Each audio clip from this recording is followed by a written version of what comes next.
नमस्कार, India voice के खास बुलेटिन देवभूमि समाचार में आप सभी का स्वागत। खबरों की ओर रुख करते हैं। मैं हूं आपके साथ सुचित्रा गुप्ता।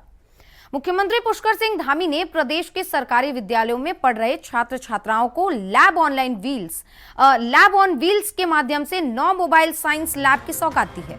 मुख्यमंत्री ने कैंप कार्यालय परिसर में मोबाइल साइंस लैब के विज्ञान मॉडलों का अवलोकन किया और 9 मोबाइल साइंस लैब को हरी झंडी दिखाकर रवाना किया।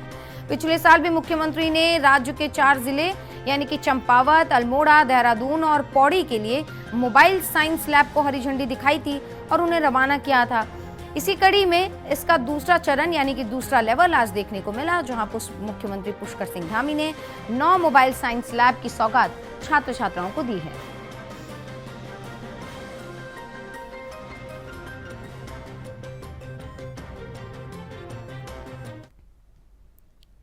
तो मोबाइल साइंस लैब का अवलोकन करने के बाद सीएम पुष्कर सिंह धामी श्री गुरु राम राय इंटर कॉलेज पहुंचे, जहां एक कार्यक्रम का आयोजन हुआ। इस आयोजन में सीएम धामी ने शिरकत की और शिरकत के दौरान वहां पर उन्होंने संबोधन में अपने क्या कुछ कहा है, आपको सुनवाते हैं। बता रहे थे कि 35 वर्षों से लगातार इस विद्यालय में अपना सेवा कार्य वो कर रहे हैं, शिक्षा का कार्य कर रहे हैं, जिन्होंने अपनी मेहनत और समर्पण से बच्चों को शिक्षित कर उन्हें इस योग्य बनाया कि आज विभिन्न क्षेत्रों में जाकर वो अनेक कीर्तिमान स्थापित कर रहे हैं, अनेक प्रशंसनीय कार्य कर रहे हैं। आज हमारे बीच में इसी विद्यालय के पूर्व छात्र डॉक्टर आचार्य आशीष सेमवाल जी भी मौजूद हैं, जिन्होंने इसी विद्यालय से शिक्षा ग्रहण की और ये आज समाज के विभिन्न आयामों में काम कर रहे हैं। यह आज पुनर्नवा फाउंडेशन, विश्व जन जागृति मिशन, अस्तित्व फाउंडेशन जैसे सामाजिक संगठनों की स्थापना कर पूरे विश्व को योग और जागरूकता का पाठ पढ़ा रहे हैं। भाइयों बहनों, अभियान के माध्यम से विशेष रूप से अत्यंत निर्धन परिवारों से आने वाली बच्चियों को शिक्षा से जोड़ने का कार्य किया जा रहा है। मैं आप सभी के प्रयास समाज निर्माण का सबसे सुंदर उदाहरण है, जिसकी जितनी प्रशंसा की जाए उतनी प्रशंसा कम है, जिसके लिए मैं पूरे विद्यालय परिवार को साधुवाद देता हूं। आज इस विद्यालय को समय समय पर अपना वित्तीय सहयोग प्रदान करने वाले समाज सेवी भी उपस्थित हैं। डॉक्टर मान साहब यहां पर हैं, अन्य 2 लोग आज डॉक्टर रविंदर जी ने बताया कि आज उपस्थित नहीं है, फारूक जी और डॉक्टर अब्दुल कृष्णन। मैं उनके प्रति भी सच में उनकी भी मैं बहुत सराहना करता हूं। उनका ये योगदान, समर्पण अतुलनीय है, बोलने की शक्ति रखते हैं। जब किसी मनुष्य में शिक्षा और संस्कार दोनों का विकास होता है, तभी वो व्यक्ति परिवार, समाज और देश का विकास कर सकता है। इसलिए हमें यह भी ध्यान रखना होगा कि हमारी शिक्षा केवल किताबी ज्ञान तक सीमित न रहे, बल्कि अच्छी शिक्षा के साथ साथ बच्चों का चारित्रिक विकास भी सुनिश्चित हो।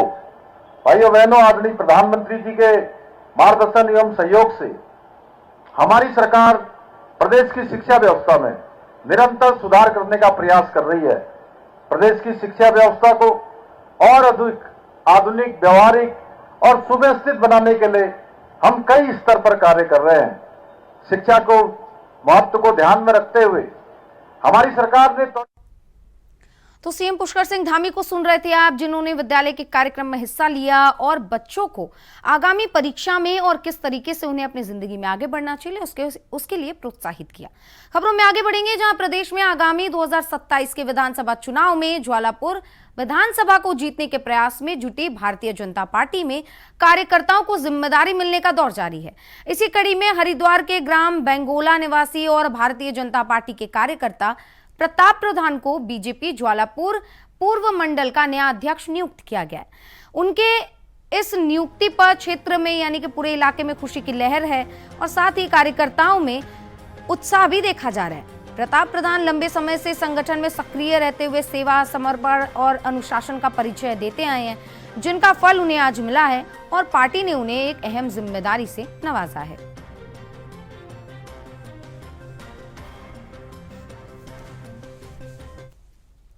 भाई, हमारे जो प्रताप प्रधान है जौलापुर विधानसभा के पूर्वी मंडल के मंडल अध्यक्ष बने हैं, ये बहुत ही निष्ठावान, कर्मठ, लगनशील कार्यकर्ता है।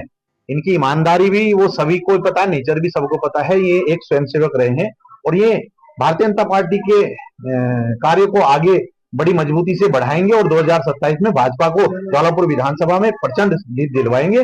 और प्रदेश और जिला नेतृत्व का हम अपने पूरे मंडल की ओर से बहुत बहुत बधाई और धन्यवाद करते हैं। मुझे जो पार्टी ने जिम्मेदारी दी है, भारतीय जनता पार्टी ने, मैं उसका ईमानदारी से निर्वहन करूंगा और मोदी जी और धामी जी का जो विजन है मैं उसको आगे बढ़ाऊंगा और 2027 में के चुनाव में हम प्रचंड जीत के साथ ज्वालापुर विधानसभा को जीत दिलाएंगे।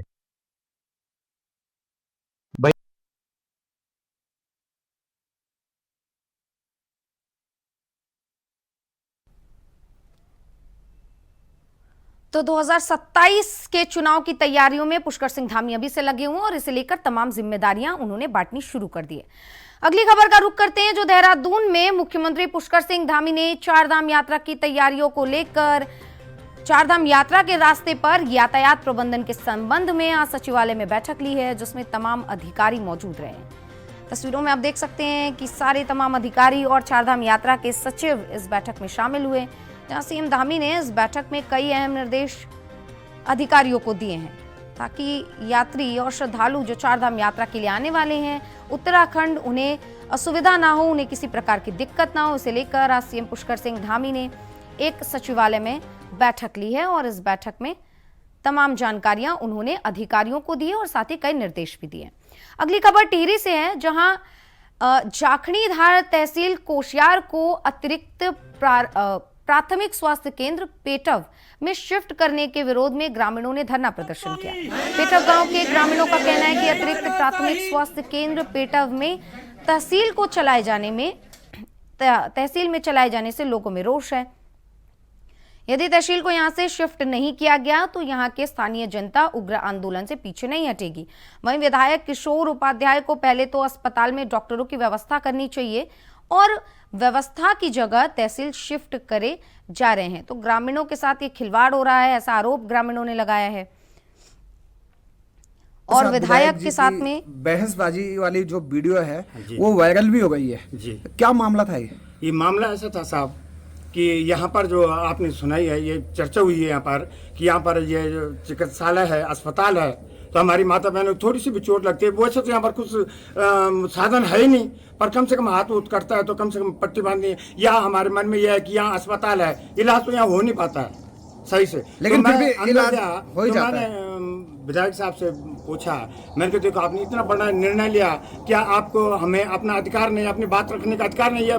ग्राम सभा पेटअप को आप इतना पूछ नहीं सकते, या प्रधान जी को या पब्लिक को आ सकते थे आप कि भाई यहाँ पर ऐसा ऐसा हो रहा है, आप क्या चाहते हैं? ये बात मैंने रखी तो उन्होंने मेरे हाथ पकड़ के मेरे को धक्का दिया कि चल बाहर निकल। मेरे को गुस्सा आ गया, तो फिर मैंने अपनी बात रखी। मैंने कहा देखो आज आप हमें धक्का दे रहे हैं, आप उस दिन धक्का देते हमें जब हम नई टिहरी गए थे, आप जीते थे और सबसे लास्ट में आप आए और विधायक सब निकल गए। हमारे भाई किशोर उपाध्याय सबसे लास्ट में आया और हम सब लोग गांव सभा के भूखे प्यासे वहां सुबह 7 बजे से हम बैठे हुए हैं। उसमें विधायक साहब का हक नहीं बनता, वो जीत के आ गए, उनका हक बनता है कि आप कहाँ जाओगे, क्या जाओगे, भूखे प्यासे हैं, चाय पानी का कुछ क्या नहीं कर सकता विधायक, बहुत कुछ कर सकता है विधायक, है ना। और वो आज हमें धक्का दे रहा है। विधायक साहब को मैं पूछना चाहता हूं कि हमने वो हमारे नीलकंठेश्वर महादेव है जाखणीधार में, हमने वहां पर पूरी रात भर पुजारी जी को पूछना और विधायक साहब को पूछना, हमने पूरी रात भर वहां पर यज्ञ किया कि ताकि हमारे विधायक साहब जीते। एक बार नहीं 3 बार हमने जिताया। उस दिन उन्होंने अपनी नाक पे हाथ रखा था जिस दिन वो बीजेपी में गए कि मेरी नाक का सवाल है, इस नाक को बचा के रखना। आज हमने उनकी नाक बचा के रखी है और आज उन्होंने हमारी नाक काट दी है, तो गलत बात। और हमारी माँ बहनों ने देखा धक्का मारते हुए, वो कहता मैंने धक्का मारा नहीं, फिर बाद में क्या कहता कि तेरा सर्वनाश हो जाएगा। हमने इसलिए उसको विधायक बनाया गया कि हमारा सर्वनाश हो जाएगा। सर्वनाश तो अब तेरा होने वाला है। तो अब क्या क्या क्या क्या चाहते हैं आप जो अस्पताल है क्या यहाँ पे? चाहते हैं? हम ये चाहते हैं कि अस्पताल बड़ा हो हमारे इंडोला काल से, और हमारे नैटी तक कहीं बड़ा अस्पताल नहीं है। तो हमारी आशाएं तो यही है कि ये बड़ा अस्पताल बने। सारे हमारे पास भी कहा रखी है, तो सब हमारे भाई वो देने वाले हैं। तो पेटवाल जी जो तहसील है वो तहसील यहाँ पे चलनी शुरू हो गई है? चलनी हार के थे यहाँ पर लोग बात। अच्छा, हाँ जी। तो आप क्या चाहते हैं कि तहसील? नहीं, तहसील बिल्कुल नहीं चाहिए यहाँ पर। तहसील जहाँ पर है वो अपनी जगह ठीक है, उसको हम मानते हैं। वो जगह भी हमने दाद दे रखी है यार, ये जगह भी हमने। अगर विधायक जी ने कहा कि एपीएससी पेटअप में आया हूँ और यहाँ जो मातृशक्ति उद्वेलित है, धरना प्रदर्शन कर रहे हैं, यहाँ के नागरिक यहाँ बैठे हुए हैं, प्रबुद्ध नागरिक, मैं उन सब के चरणों में उनको प्रणाम करने के लिए आया हूँ। और मैं समझ सकता हूँ क्योंकि इस तहसील के लिए हमने बहुत संघर्ष किया उस दौर में, और 2004 में ये पूर्ण तहसील का दर्जा इस तहसील को मिला था, जाखणीधार तहसील को। और तब से इस तहसील में, इस प्रांगण को आप देखेंगे, तहसील प्रांगण को जाकर, उसमें पूरा इंफ्रास्ट्रक्चर बना हुआ है। उसमें 2-2 अदालतें बनी हुई है, तहसीलदार महोदय का न्यायालय बना हुआ है, असिस्टेंट कलेक्टर महोदय का न्यायालय बना हुआ है। उसमें स्वान केंद्र है जो बहुत आधुनिक मशीनों से सुसज्जित है। उसमें एक मॉडर्न रिकॉर्ड रूम बना हुआ है और इस तहसील का सारा रिकॉर्ड वहाँ पर है। और इन 21 सालों में वो तहसील बहुत स्मूथली चल रही है, किसी को कोई आपत्ति नहीं है। ये ग्राम सभा के लोग यहाँ बैठे हैं, मैं इनको प्रणाम करता हूँ। इन्होंने अपनी भूमि व्यापक जनहित में वो दान की हुई है। और ये जो एपीएससी जहाँ हम लोग बैठे हुए हैं, ये भूमि भी ग्राम सभा पेटअप के लोगों ने जनहित के लिए दान दी है। और एक संकल्प लिया उस समय हमारे पूर्वजों ने, जब ये जमीन दान ली थी, कि हम ये जनहित के लिए दे रहे हैं, इसमें स्वास्थ्य के कल्याणकारी काम होंगे, तहसील में लोगों के काम होंगे। अब समस्या क्या आ गई है? वर्तमान की जो सरकार है, माननीय विधायक जी हैं, उनको पता नहीं उनके कौन से सलाहकार हैं जिन्होंने कहा कि तहसील को अस्पताल में भर्ती कर दो, उस पूरी तहसील को उठाकर इस अस्पताल में रख दो। अब आप बताइए कि कोई मरीज अगर अस्पताल में आएगा, वो दुख में आता है, जब कोई कष्ट में होता है, संकट में होता है, तब अस्पताल में आता है। और जब यहाँ तहसील का शोरगुल होगा तो क्या किसी का इलाज सुचारू रूप से हो पाएगा? उनको चाहिए था कि इस एपीएससी को इसका अपग्रेड करते, इसको पीएससी बनाते। इसमें और अगर उनकी इतनी शक्ति है, वो विधायक ताकतवर विधायक हैं, तो इसको सीएचसी बनाकर दिखाते ना, इसको सामुदायिक स्वास्थ्य केंद्र बनाते। फिर तो मैं समझता कि हाँ, उनकी कई इंजन की सरकार है। तो ग्रामीणों की बात सुन रहे थे आप, जिन्होंने साफ तौर पर कहा है कि जल्द से जल्द इस अस्पताल का विस्तार किया जाए, ना कि शिफ्ट किया जाए। और इसे लेकर वो विधायक से काफी नाराज भी दिखाई दे रहे हैं। अब देखना होगा कि इस पर विधायक आगे क्या फैसला लेते हैं। खबरों की ओर आगे बढ़ेंगे, जहां हरिद्वार के एसएसपी प्रमेंद्र डोभाल के निर्देश पर एसपी सिटी पंकज गैरोला ने बहादुराबाद थाना का निरीक्षण किया। निरीक्षण के दौरान उन्होंने कार्यालय परिसर की साफ सफाई, भवन की स्थिति, मेंटेनेंस और अभिलेखों की जांच भी की है। उन्होंने अभिलेखों को समय समय पर अपडेट रखने का निर्देश दिया। वहीं एसपी सिटी की कुर्की वारंटों में की त्वरित निस्तारण, लापता हिस्ट्री शीटरों की तलाश और CCTNS पोर्टल पर जीडी की ऑनलाइन एंट्री और कनेक्टिविटी संबंधित समस्याओं के त्वरित समाधान पर विशेष जोर दिया है।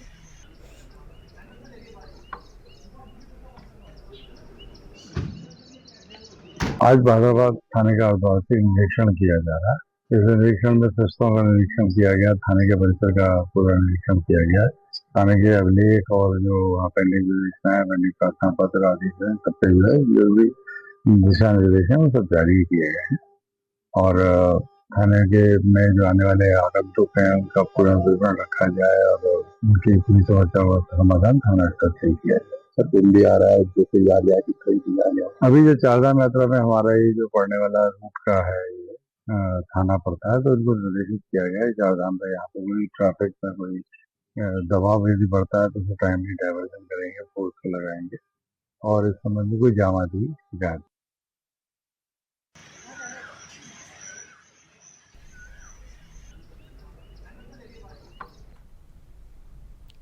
तो वहीं राष्ट्रीय स्वास्थ्य मिशन उत्तराखंड द्वारा राष्ट्रीय बालिका इंटर कॉलेज में राष्ट्रीय कृमि मुक्ति दिवस का आयोजन किया गया। कार्यक्रम की शुरुआत एनएचएम मिशन निदेशक स्वाति एस भदौरिया ने दीप जलाकर किया। इस दौरान शिक्षा महानिदेशक झरना कमठान भी मौके पर मौजूद रहीं। निदेशक स्वाति एस भदौरिया ने बताया कि इस मुख्य उद्देश्य इस मिशन का बच्चों को कृमि संक्रमण से होने वाली स्वास्थ्य समस्याओं से बचाना है, जिसके चलते राज्य के सभी जिलों में 1 से 19 साल की जितनी बच्चियां हैं, किशोरी हैं, उनको डीवॉर्मिंग की दवाई एल्बेंडाजोल दी जा रही है। आपको बता दें, कृमि मुक्त किए जाने वाले लक्षित बच्चों की कुल संख्या 36 लाख से ज्यादा है, जिसके तहत 8 अप्रैल को कृमि मुक्त दिवस और 16 अप्रैल को मॉप अप दिवस आयोजित किया जाएगा।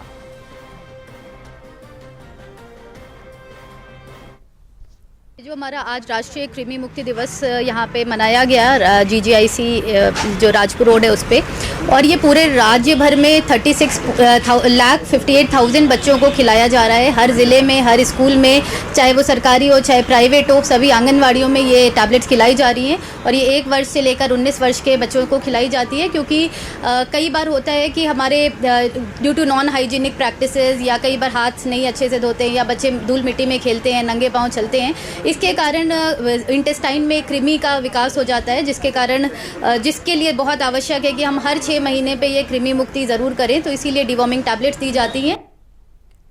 धर्मनगरी हरिद्वार की तीर्थ में मर्यादा को ध्यान में रखते हुए हरिद्वार में आए नए मुख्य नगर आयुक्त नंदन कुमार ने हरिद्वार में सभी मीट की दुकानों को शिफ्ट करने का प्लान तैयार कर लिया है।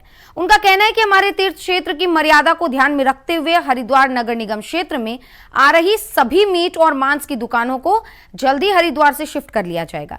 हरिद्वार में सराय पर बन रही नगर निगम की नवनिर्मित दुकानों पर भी ये कार्रवाई की जाएगी, और उन्होंने ये बताया कि ये फैसला तीर्थ की मर्यादा को देखते हुए लिया गया है और ज्वालापुर क्षेत्र में आ रही समस्याओं को देखते हुए भी इसका फैसला किया गया। उन्होंने आगे बताया कि हमारा प्रयास रहेगा कि हम तीर्थ की मर्यादा को बनाए रखें। जो भी संभव प्रयास इसके लिए किए जा सकते हैं वो सारे कदम उठाए जाएंगे, और साथ ही इसमें कई बदलाव भी किए जा सकते हैं। हालांकि साल भर पहले इसे लेकर आदेश धामी सरकार ने दिया था, लेकिन अब तक इसे जमीनी स्तर पर उतारा नहीं गया है। वहीं नए नगर आयुक्त नंदन कुमार ने इसे लेकर पूरा प्लान तैयार कर लिया और जल्दी हरिद्वार से सभी मांस मछली की दुकानें और नॉनवेज जो रेस्टोरेंट्स हैं उन्हें शिफ्ट किया जाएगा। पूर्व में यह निर्णय लिया गया था, जिसके क्रम में नगर निगम के द्वारा अभी कुछ दुकानें जो हैं, बुचर शॉप्स जो हैं वो निर्माणाधीन हैं, और वो सराय क्षेत्र में वो निर्माण की प्रक्रिया गतिमान है और जल्दी इसको निर्मित कर दिया जाएगा।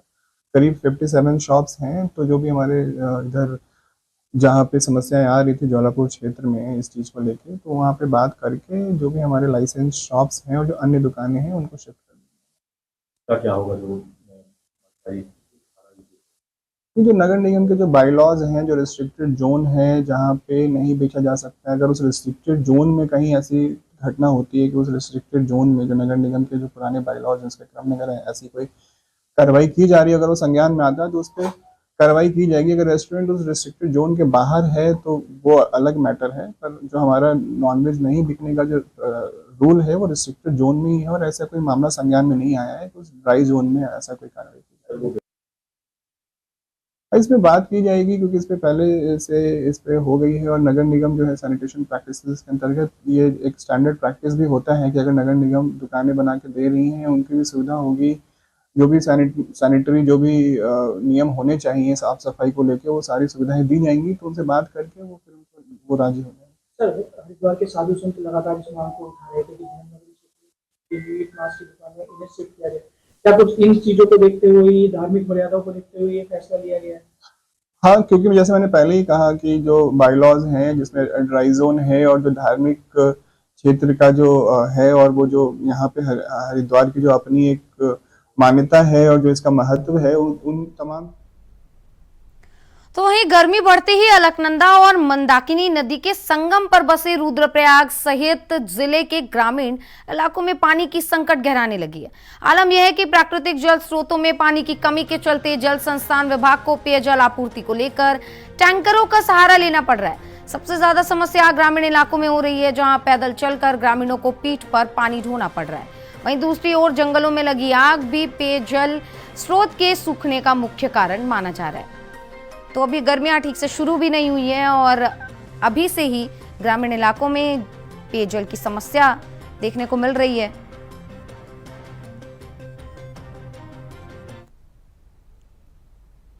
पेयजल योजना है जो गर्मी की वजह से अभी अफेक्टेड है, उनमें से लगभग हमारी 26 पेयजल योजना है अभी प्रभावित हुई हैं बारिश न होने के कारण। और अगर अभी बारिश आगे नहीं होती है तो और भी योजनाओं में पेयजल संकट होने की संभावना है। अभी जहाँ भी जिन क्षेत्रों में हमारे पेयजल अभाव ग्रस्त है वहाँ हम टैंकरों के माध्यम से पेयजल आपूर्ति कर रहे हैं। और कभी अगर ऐसा क्षेत्र रहा जहाँ पे टैंकर ना पहुँच पाए तो हो सकता है हमें घोड़े खच्चरों की मदद से भी अब पेयजल आपूर्ति करनी पड़े। यात्रा मार्ग पे जो है हमारा अभी पेयजल आपूर्ति सुचारू करने का कार्य चल रहा है। अभी जो भी हमारे टीटीएसपी पीटीएसपी हैं उनकी पेंटिंग रंगाई पुताई का काम भी चल रहा है। और पैदल मार्ग पे भी हमारा जो लाइनें हैं क्षतिग्रस्त लाइनें हैं उनको ठीक करने का काम और स्टैंड पोस्टों को पे पेयजल आपूर्ति का काम अभी वर्तमान में चल रहा है। तो वहीं हल्द्वानी के तराई पूर्वी वन विभाग में वनाग्नि की घटनाओं को लेकर वन विभाग इस बार पहले से ज्यादा अच्छी तैयारियों में जुट गया है। डीएफओ हिमांशु बागड़ी ने बताया कि इस बार वन अग्नि की घटनाओं में कमी लाने की कोशिश की जाएगी और इसे लेकर जगह जगह गोष्ठी का भी आयोजन किया जा रहा है, लोगों को समझाया जा रहा है। इसके अलावा रेंज में 53 क्रूज स्टेशन बनाए गए हैं जिसमें प्रत्येक क्रूज स्टेशन में 3 फायर वॉचर और संबंधित क्षेत्र से फॉरेस्ट गार्ड भी सम्मिलित होंगे। इसके अलावा इस बार वन विभाग में आग बुझाने का काम करने वाले कर्मचारियों के लिए अत्याधुनिक उपकरण का भी व्यवस्था किया जा रहा है। पहले वनाग्नि काल प्रारंभ होने से पूर्व और अभी भी जगह जगह पे वनाग्नि गोष्ठियां कराई जा रही हैं जिसमें कि लोगों को आग ना लगाने के लिए और लापरवाही ना करने के लिए, जिससे कि वनाग्नि घटना हो सके, लोगों को अवेयर किया जा रहा है। इसके अतिरिक्त प्रभाग अंतर्गत 53 क्रूज स्टेशन स्थापित किए गए हैं। प्रत्येक क्रूज स्टेशन में 3 फायर वॉचर रखे गए हैं और साथ में हमारे जो रेगुलर फॉरेस्ट गार्ड और फॉरेस्टर हैं प्रत्येक एरिया के, वो भी इसमें क्रूज स्टेशन में कार्यरत हैं। तो इस प्रकार 159 फायर वॉचर हैं प्रभाग अंतर्गत रखे गए हैं। उक्त के अतिरिक्त जो संसाधनों के फॉर्म में हमने कुछ फायर ब्लोअर वगैरह लोगों को क्रूज स्टेशन में दिए हुए हैं, फायर रेक्स वगैरह दिए हैं। इस बार कुछ फायर प्रोटेक्टिव सूट्स भी हैं जो लोगों को स्टाफ को डिस्ट्रीब्यूट किया गया है। साथ ही कुछ हमारे गॉगल्स होते हैं जिससे कि आग बुझाने में काम आता है, जिससे आंखों में धुआं नहीं जाता, उस प्रकार के कुछ आधुनिक उपकरण भी स्टाफ को दिए गए हैं। और जैसे आप देख रहे हैं गर्मी बहुत ज़्यादा बढ़ गई है, तो पानी की व्यवस्था के लिए प्रत्येक जो वाहन है उसमें आपके 20-20 लीटर के कैंटर वगैरह भी रख के वाहन मूव कर रहे हैं, जहाँ भी जिससे कि स्टाफ को ज़रूरत पड़े फायर वॉचरों को उनको पानी उपलब्ध कराया जा सके। और अगर इस वनाग्नि काल में अभी आप देखेंगे तो अभी तक 3 वनाग्नि की घटनाएं हुई हैं जो कि हमारे सागौन के जंगलों में हुई थी। उसमें जो स्थल की जो पत्तियां वगैरह ही जली है, जिससे कि कोई व्यापक जंगल को नुकसान नहीं हुआ है और उनको ससमय कंट्रोल कर लिया गया था। और हमारे एसडीओज वगैरह भी लगातार फॉरेस्ट फायर को कंट्रोल करने में लगे हुए हैं। जी, एक प्रभाग का हमारा टोल फ्री नंबर है जिसमें कि लोग संपर्क करके सूचना दे सकते हैं फायर की। और इसके अतिरिक्त इस बार उत्तराखंड मुख्यालय द्वारा भी एक टोल फ्री नंबर जारी किया गया है जिसके माध्यम से कोई भी व्यक्ति फायर की तो सीएम पुष्कर सिंह धामी के निर्देश पर हल्द्वानी में भी वनाग्नि को रोकने के लिए अलग अलग गोष्ठियों का आयोजन किया जा रहा है। साथ ही लोगों को जागरूक किया जा रहा है कि ऐसी स्थिति में आपको किस तरीके से मामले से निपटना है। इसी के साथ देवभूमि समाचार में बस इतना ही। आप बनी रहिए इंडिया वॉइस के साथ।